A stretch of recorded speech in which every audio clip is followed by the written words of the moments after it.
අපි ඊළඟට බලමු එම්ප්ලොයි කෙනෙක් සේවකයෙක් ඇඩ් කරගන්නේ කොහොමද කියලා සිස්ටම් එකට. ඇඩ් කරන්න තියෙන්නේ මෙතන එම්ප්ලොයිස් කියන එක යටතේ ගියාම ඇඩ් එම්ප්ලොයි කියලා තියෙනවා.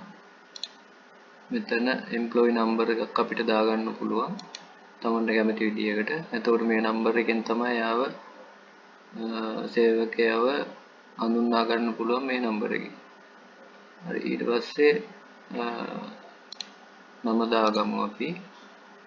ඊට පස්සේ පොසිෂන් එක තනතුර මොකක්ද කියලා දාගන්න පුළුවන්. අපි සුපර්වයිසර් කියලා දාමු දැනට. ඊට පස්සේ ID නම්බර එක දාගන්න ඕනේ. ෆෝන් නම්බර එකක් තියෙනවා දාගන්න. ගෙදර ෆෝන් නම්බර එකක් දාගන්න පුළුවන්. WhatsApp නම්බර එකක් තියෙනවා දාගන්න පුළුවන්. WhatsApp නම්බර එකක් එහෙම දාගන්න තියෙනවා වටිනවා. මොකද salary slip එකේ එහෙම WhatsApp එක හරහා යවන්න පුළුවන් විදිහටත් මේක හදලා තියෙනවා. එතකොට කෙලින්ම WhatsApp එක හරහා යවන්න පුළුවන් salary slip එක. ඊට පස්සේ advance ගත්ත ඒවා record තියෙනවා නම් ඒවා image එකක් විදිහට යවන්න පුළුවන්. හරි email එකක් තියෙනවා නම් දාගන්න ඕනේ. ඊට පස්සේ hire කරපු date එක කවද්ද කියලා. basic salary එක දවස ගානේ කඩි දෙන ඒවා නම් දවසට දින ගාන දාගන්න ඕනේ. මාස ගානේ දෙනවා නම් මාසෙට දින ගාන දාගන්න ඕනේ. මේ විදිහට ඊට පස්සේ ID එකේ තියෙන address එක දාගන්න තැනක් තියෙනවා. දැනට in address එක දාගන්න තැනක් තියෙනවා. ඊට පස්සේ note එකක් දානවා නම් දාගන්න පුළුවන්.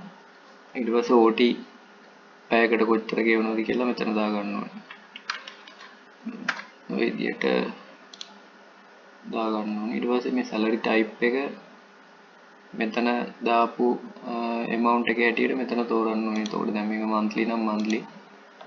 මෙතන daily ගෙවන ගාන නම් මෙතන daily කියලා තෝරන්න ඕනේ.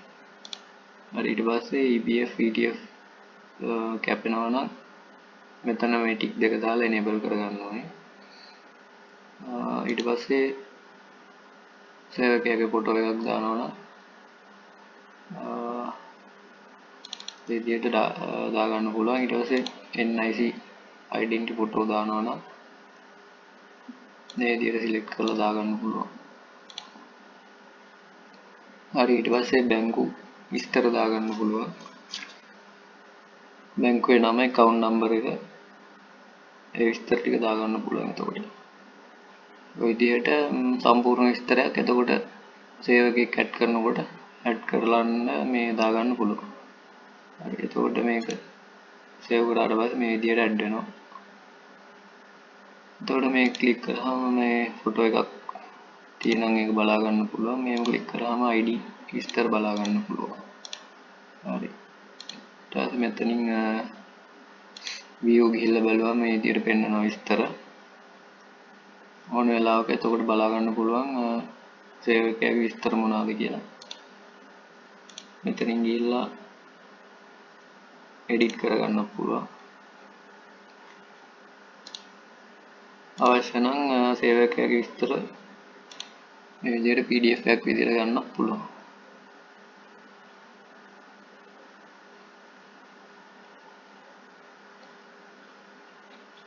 හරි. ඒ විදිහට තමයි එතකොට සේවකයෙක් වැඩ කරගන්න තියෙන්නේ.